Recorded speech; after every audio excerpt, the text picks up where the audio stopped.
Block elements का lecture number 8 लेकर के आए हैं, जिसमें हम लोग सीखेंगे preparation of NH3 and properties of NH3, अर्थात NH3 को किस प्रकार बनाया जाता है और उसका गुण क्या है, इन बातों को जानेंगे। इसके पहले प्रीवियस लेक्चर में बताया गया था कि N2 के बारे में, डाई नाइट्रोजन के बारे में, उसका किस प्रकार प्रिपरेशन किया जाता है और उसका प्रॉपर्टीज क्या है। ठीक है, तो आइए आज सीखते हैं हम लोग NH3 के बारे में। तो सबसे पहले ये NH3 जो है, ये इसका नाम होता है अमोनिया गैस। ठीक है, तो NH3 बना कैसे है? सबको पता है कि नाइट्रोजन के अंतिम कक्षा में कितना इलेक्ट्रॉन होता है? 5 इलेक्ट्रॉन होता है, और 3 होता है अनपेयर्ड और 1 होता है लोन पेयर, जिसको कि लोन पेयर बोलते हैं। तो NH3 में नाइट्रोजन जो है ये सेंट्रल एटम है और हाइड्रोजन जो है ये सराउंडिंग एटम है। नाइट्रोजन सेंट्रल एटम और हाइड्रोजन सराउंडिंग एटम होता है। तो हाइड्रोजन जो है इसके बगल में आएगा, हाइड्रोजन, हाइड्रोजन और हाइड्रोजन। हाइड्रोजन के अंदर कितना इलेक्ट्रॉन होता है? 1 इलेक्ट्रॉन होता है। ये इसके साथ जो है पार्टनरशिप किया और ये इसके साथ पार्टनरशिप कर दिया। ठीक है, पार्टनरशिप करने के बाद क्या बन गया? NH3 बन गया, और एक लोन पेयर इसका बचा हुआ ही रह गया NH3 के पास। तो इस लोन पेयर की वजह के कारण ही इसका स्ट्रक्चर और शेप जो होता है वो डिफरेंट हो जाता है, और बॉन्ड एंगल भी डिफरेंट हो जाता है। तो पहले हम इन बातों को सीखते हैं। तो ऐसा क्यों हुआ? तो सबसे पहले स्ट्रक्चर पता होना चाहिए। स्ट्रक्चर, तो स्ट्रक्चर को जानने के लिए सबसे पहले जेड पता करना होगा। बगैर हम स्ट्रक्चर बनाए उसका ज्योमेट्री किस प्रकार बता पाएंगे, इसके लिए जेड पता होना चाहिए। तो जेड क्या होता है? जेड होता है number of lone pair plus number of bond pair, number of lone pair plus number of bond pair. तब ये पता कैसे चलेगा लोन पेयर की संख्या कितनी है और बॉन्ड पेयर की संख्या कितनी है? इसके लिए तो स्ट्रक्चर आपको बनाना पड़ेगा। लेकिन नहीं, बगैर स्ट्रक्चर बनाए हैं हम जवाब दे देंगे कि इसका स्ट्रक्चर कैसे होता है, बशर्ते इसका क्या पता होना चाहिए। जेड का फॉर्मूला होता है 1/2 into number of valence electron in Ca, मतलब सेंट्रल एटम के संयोजी इलेक्ट्रॉन की संख्या प्लस मोनोवेलेंट एटम प्लस, अगर यदि कोई निगेटिव चार्ज हो तो उसको जोड़ेंगे, और कोई अगर यदि पॉजिटिव चार्ज हो तो उसको घटाएंगे। ठीक है, इतना बात सिर्फ दिमाग में रहना चाहिए। तो Z बराबर 1/2 into number of valence electron in central atom plus monovalent atom plus कोई निगेटिव चार्ज है उसके ऊपर तो उसको जोड़ेंगे, और कोई पॉजिटिव चार्ज है तो उसको घटाएंगे। इसी से हम Z पता कर लेंगे। अब देखना है 4 NH3 के लिए Z हम पता कर लेंगे। सेंट्रल एटम कौन है? नाइट्रोजन। कैसे पता करेंगे कि नाइट्रोजन ही सेंट्रल एटम है? कोई भी कंपाउंड दिया हुआ रहेगा जो लीस्ट नंबर में रहेगा, अर्थात जिसकी संख्या न्यूनतम होगी, वह सेंट्रल एटम होता है। तो NH3 में नाइट्रोजन 1 है और हाइड्रोजन कितना है? 3 है, इसलिए सेंट्रल एटम कौन होगा? नाइट्रोजन होगा। ठीक है, तो 1/2 into number of valence electron in central atom, अर्थात नाइट्रोजन के अंतिम कक्षा में कितनी इलेक्ट्रॉन होती है? 5, सबको पता है। मोनोवेलेंट एटम, एक संयोजी परमाणु, हाइड्रोजन एक संयोजी कौन होता है? इसको भी लिस्ट कर लीजिए आप लोग।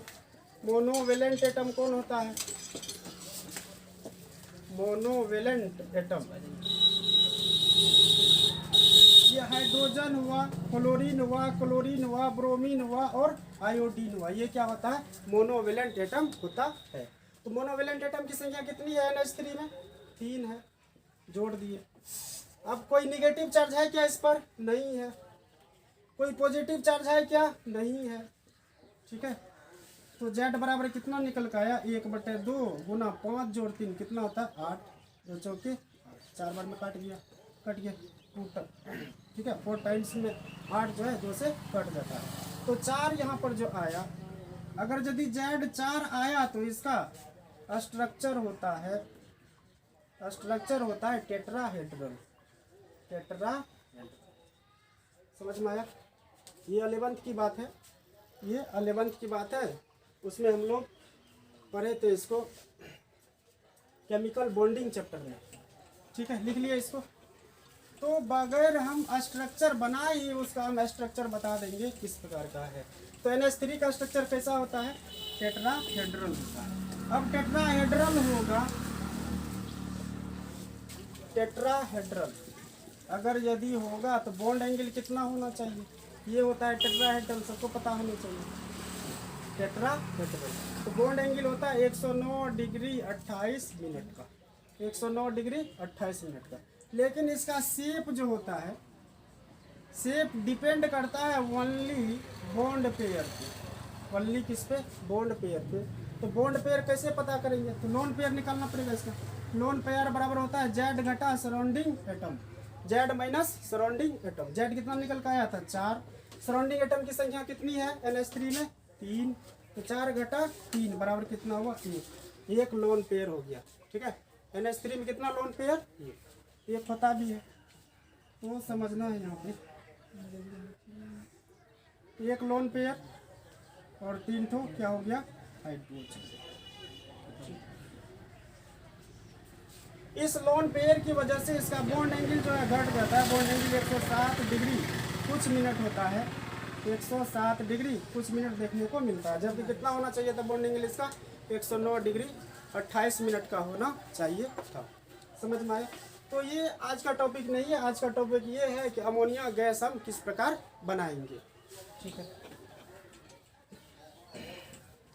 तो इसका शेप क्या होगा, शेप भी बता ही देते हैं। अगर यदि ये सब में आप लोग को समस्या है तो कमेंट बॉक्स में कमेंट कीजिएगा, सर हमें स्ट्रक्चर, शेप और ज्योमेट्री में प्रॉब्लम होती है, तो एक अलग से स्पेशल वीडियो हम इस पर डालेंगे। ओके,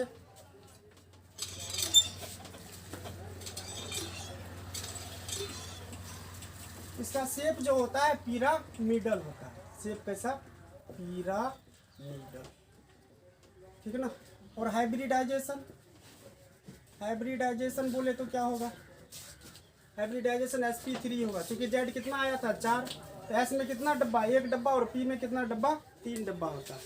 अगर दिक्कत हो रहा है तो कमेंट बॉक्स में लिखिएगा, हम अलग से इसका भी अलग वीडियो डालेंगे। ठीक है, प्रिपरेशन ऑफ NH3। तो सबसे पहले हम लोग जानेंगे लैब मेथड। लैब मेथड मतलब प्रयोगशाला विधि द्वारा जो है कैसे NH3 को बनाया जाता है। इसके लिए सबसे पहले तो आप जो है नौसादर लीजिए, NH4Cl लीजिए। इसका नाम क्या है बताइए? नौसादर है। ठीक है, अमोनियम क्लोराइड, जिसका रासायनिक नाम क्या बोलते हैं? Ammonium chloride. ठीक ना। और इसको बूझा चूना के साथ रिएक्शन करवाइए। बूझा चूना, इसका नाम क्या होता है? Calcium hydroxide. ठीक है, तो क्या बनेगा?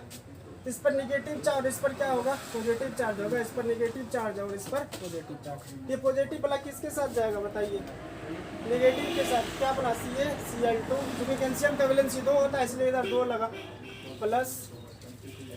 अब समझिए बात को, यहाँ से हाइड्रोजन भी टूटेगा NH4 से, चूँकि H बॉन्डिंग की वजह से जो है ये क्या करेगा? इधर पानी बना लेगा, पानी के साथ चला जाएगा। और NH3 यहाँ से कितना हाइड्रोजन बचा? 3 तो NH3। इसको बोलते हैं प्रयोगशाला विधि। ठीक है, प्रयोगशाला विधि में अमोनिया गैस को कैसे बनाया जाता है? जब नौसादर को बूझा चूना के साथ अभिक्रिया कराया जाता है तो अमोनिया गैस बनती है। ठीक, इसके बाद आता है इंडस्ट्रियल मेथड। इंडस्ट्रियल मेथड क्या होता है? इंडस्ट्रियल मेथड क्या होता?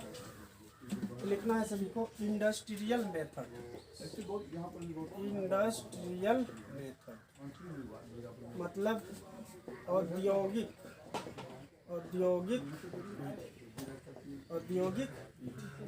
तो औद्योगिक विधि में जो है हैबर मेथड को हम लोग सीखेंगे। हैबर विधि को सीखेंगे।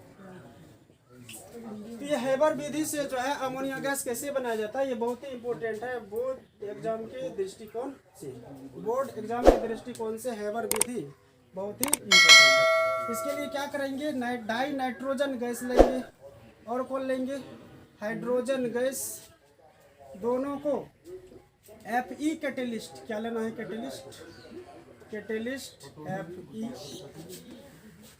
और जो है प्रोमोटर मतलब क्या होता है, वर्धक, MO, टेम्परेचर डालेंगे 450 से 500 डिग्री सेल्सियस, और प्रेशर क्या देंगे 200 ATM। तो क्या निकल करके आएगा, NH3 गैस बन जाएगा। ठीक है, इसको बैलेंस कर लेना है। हाइड्रोजन नाइट्रोजन इधर कितना है, 2 उधर कितना, 1 क्या डालेंगे, हाइड्रोजन कितना निकल का है, 6 हो गया इधर, और इधर कितना 2। तब इसका अनुपात समझिए, अनुपात कितना है, 1:3, और इधर कितना है, चूंकि ये अभिक्रिया जो होता है यह उत्क्रमणीय होता है, रिवर्सिबल रिएक्शन होता है, इसलिए ये एरो यहाँ पे डालना है, उत्क्रमणीय अभिक्रिया होता है। और इससे जो काफ़ी हीट निकलती है, उष्मा इससे निकलती है, जिसके कारण इसको उष्माक्षेपी अभिक्रिया भी कहते हैं। हैबर विधि से अमोनिया का जब उत्पादन किया जाता है तो एक कैटेलिस्ट लिया जाता है Fe, प्रोमोटर लिया जाता है MO, टेम्परेचर 450 से 500 डिग्री सेल्सियस, और प्रेशर कितना 200 ATM। समझे। तब यहाँ पर समझने की बात है, अगर यदि हम प्रश्न करें कि यहाँ पर Fe कैटेलिस्ट क्यों लिया जाता है, प्रेशर जो है 450 से 500 डिग्री सेल्सियस क्यों लिया जाता है, प्रोमोटर की आवश्यकता क्या है, इसका जवाब है कि चूँकि नाइट्रोजन और हाइड्रोजन एक गैस है, जब हम इसका रिएक्शन करवाते हैं NH3 जब बनाते हैं, ये अभिक्रिया एक उत्क्रमणीय अभिक्रिया है और एक उष्माक्षेपी अभिक्रिया है, अर्थात इससे हीट निकलती है। जब इससे खुद हीट निकल रही है तो हमें टेम्परेचर देने की क्यों आवश्यकता पड़ी, तो इसका जवाब यह है कि जब तक कि हम इसमें टेम्परेचर नहीं देंगे, कुछ टेम्परेचर नहीं देंगे, तो इसका कंपोजिशन नहीं हो पाएगा, संघट्य नहीं हो पाएगा, अर्थात नाइट्रोजन और हाइड्रोजन के मॉलिक्यूल आपस में टकराएंगे नहीं, अर्थात इसके बॉन्ड को तोड़ने के लिए नाइट्रोजन और हाइड्रोजन को आपस में टकराना आवश्यक है। जब ये आपस में टकराएगा तब जाके इसका क्या होगा, बॉन्ड टूटेगा और नया बॉन्ड बनेगा। ठीक है। अब दूसरी बात कि Fe कैटेलिस्ट का प्रयोग क्यों किया गया, तो कैटेलिस्ट का मुख्य काम होता है कि रासायनिक अभिक्रिया के वेग को बढ़ाना, रासायनिक अभिक्रिया को जल्दी करवाना। समझे। तो प्रोमोटर का यहाँ पर काम है कि कैटेलिस्ट की रिएक्टिविटी को बढ़ाना। समझे। तो अगर यदि कोई प्रश्न करे कि हैबर विधि से अमोनिया के उत्पादन में Fe उत्प्रेरक का क्यों प्रयोग किया जाता है, तो इसका जवाब होगा रासायनिक अभिक्रिया के वेग को बढ़ाना। प्रोमोटर MO का प्रयोग क्यों किया जाता है, तो इसका जवाब क्या होगा, उत्प्रेरक की क्रियाशीलता को बढ़ाना। टेम्परेचर 450 से 500 डिग्री सेल्सियस क्यों लिया जाता है, तो इसका जवाब ये है कि नाइट्रोजन और हाइड्रोजन को आपस में टकराने के लिए ताप की आवश्यकता होती है, ताप की आवश्यकता होती है। समझे। तो जब हम इसको आपस में टकराएंगे नहीं तो रिएक्शन संभव नहीं होगा। समझे। इसलिए क्या लिया जाता है यहाँ पे, टेम्परेचर। अब ये प्रेशर क्यों लेते हैं 200 ATM, प्रेशर क्यों लेते हैं 200 ATM। अब देखिए, चूंकि ये अभिक्रिया जो है फॉरवर्ड बायस भी होता है और रिवर्स बायस भी होता है, फॉरवर्ड बायस भी और रिवर्स बायस भी। तो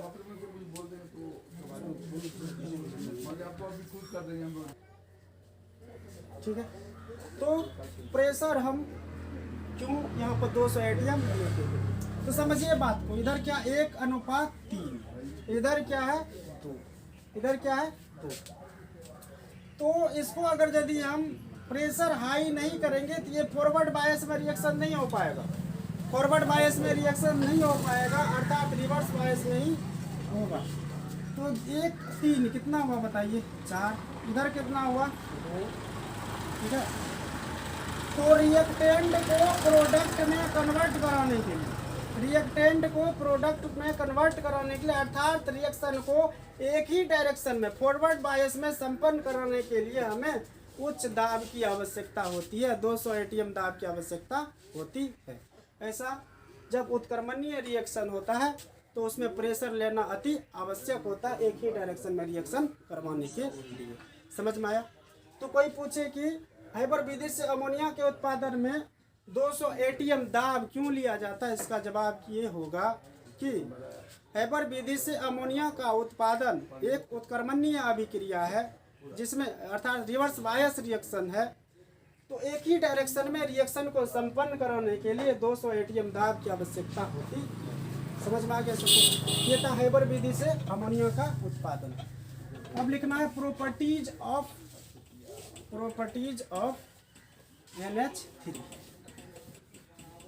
प्रॉपर्टीज ऑफ NH3 लिखना है सबको, प्रॉपर्टीज ऑफ NH3। तो इसमें हम लोग दो प्रॉपर्टीज देखेंगे, एक क्या होगा फिजिकल प्रॉपर्टीज और दूसरा क्या होगा केमिकल प्रॉपर्टी। ठीक है ना? फिजिकल प्रॉपर्टीज, अब खुद से दिमाग लगाइए कि NH3 में क्या है, हाइड्रोजन बॉन्डिंग है। NH3 में क्या है, हाइड्रोजन बॉन्डिंग है और क्या है, लोन पेयर उपलब्ध है। तो लोन पेयर की उपस्थिति के कारण ये क्या है, लेविस के अनुसार बेस है। लेविस के अनुसार क्या है, बेस है। और यह रंगहीन होता है, कलरलेस होता है, कलरलेस। इसमें तीक्ष्ण गंध होता है, तीक्ष्ण गंध युक्त, और यह हवा से हल्की गैस है, हवा से हल्की गैस। और ये जल में अत्यधिक विलय होता है। ये सब बताएंगे अत्यधिक विलय होने का कारण। जल में अत्यधिक विलय है, तो जल में अत्यधिक विलय क्यों है, इन बातों को समझिए, इन बातों को समझिए। तो NH अगर यदि हम इसका स्ट्रक्चर बनाए तो कुछ इस तरह से बनेगा, और इधर ऑक्सीजन का शेप कैसा होता है, एंगुलर होता है, ये बात भी पता होना चाहिए सबको। अब देखिए ये A मान लिए, ये A एटम है और ये B है और ये C है। ठीक है? तो A single bond H dot B रहे तो इसको क्या बोलते हैं, H बॉन्ड। इसको क्या बोलते हैं, ये डॉटेड लाइन जो दिखाया गया है इसको H बॉन्ड बोला जाता है। बशर्ते ये H बॉन्ड तब कहलाएगा जब A के स्थान पर कौन हो, फ्लोरीन हो या ऑक्सीजन हो या नाइट्रोजन हो। B के भी स्थान पर कौन हो, या तो फ्लोरीन हो या तो ऑक्सीजन हो या तो नाइट्रोजन हो। ठीक है? समझ रहे हैं बात को? ये H बॉन्ड तब कहलाएगा जब A के स्थान पर कौन हो, या तो फ्लोरीन या तो ऑक्सीजन या तो नाइट्रोजन। B के स्थान पर कौन हो, या तो फ्लोरीन हो या तो ऑक्सीजन हो या तो नाइट्रोजन। अब समझिए बात को। A के स्थान पर कौन है, नाइट्रोजन। B के स्थान पर कौन है, हाइड्रोजन। C के स्थान पर कौन है, इसको जो है क्या कहते हैं, ये H है ना बीच में, बीच में कौन है, H तो है यहाँ पे प्रेजेंट। और B के स्थान पर कौन हो, B के स्थान पर भी कौन हो, FO। यहाँ पर कौन है, ऑक्सीजन।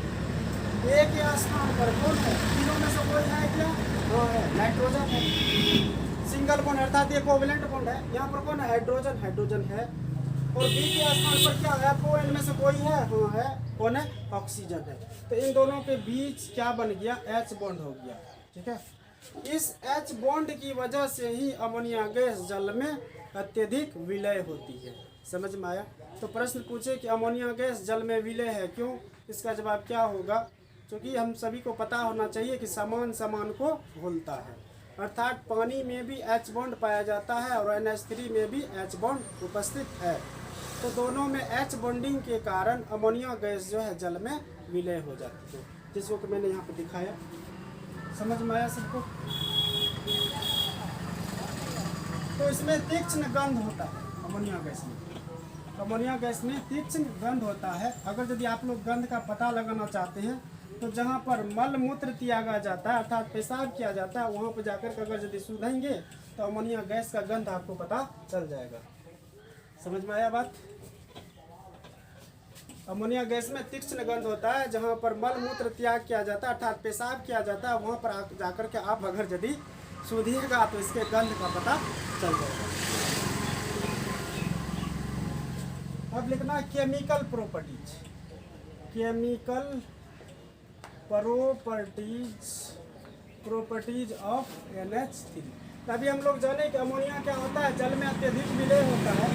तो NH3 गैस जो है वाटर के साथ HOH इसके साथ रिएक्शन करके NH4OH बना लेता है, NH4OH बना लेता है। ठीक है, तो चूंकि सबको पता है ये क्या है, लेविस के अनुसार क्या है, भस्म है।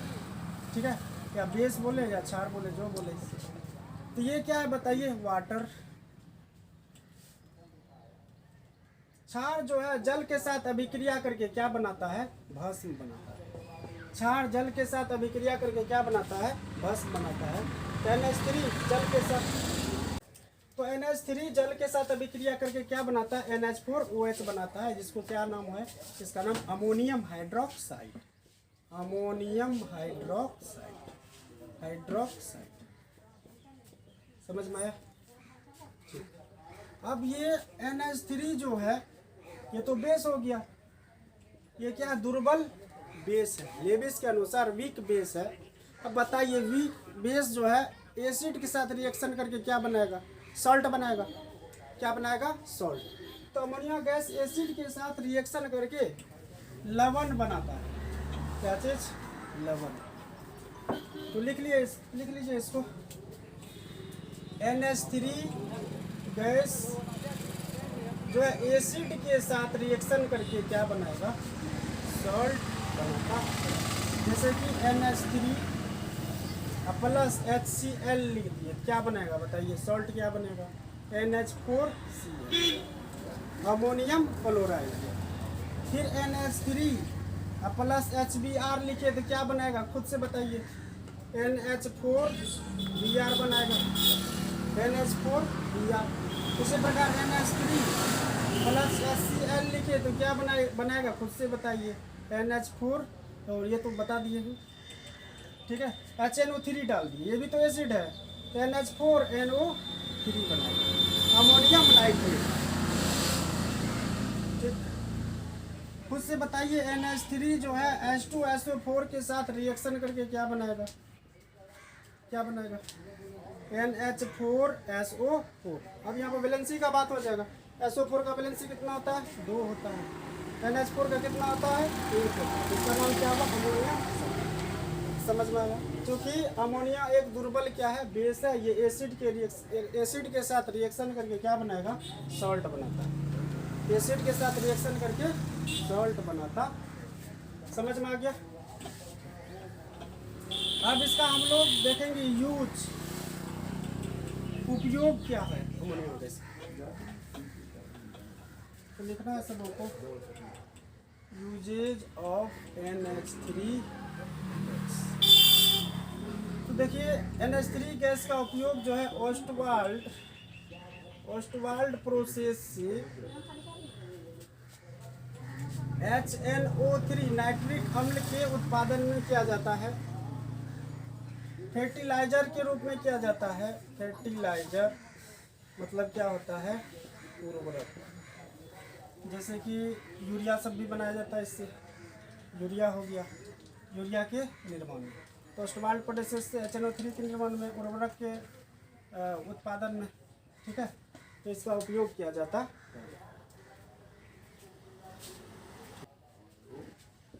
कैल्शियम फॉस्फेट के निर्माण में किया जाता है। ठीक है, तो आज हम लोग देखें कि NH3 का जो है प्रिपरेशन किस प्रकार किया जाता है और इसका जो है प्रॉपर्टीज क्या है, जिसमें हम लोग फिजिकल प्रॉपर्टीज और केमिकल प्रॉपर्टीज को जाने। ठीक ना? तो अगर यदि आप लोग को इसका शेप, ज्योमेट्री ये सब में अगर यदि समस्या हो रहा हो तो आप लोग कमेंट बॉक्स में लिखिएगा, हम जो अलग से ये वीडियो डाल देंगे। हालांकि ये 12वीं क्लास में नहीं है, 11वीं क्लास का है। ठीक, धन्यवाद।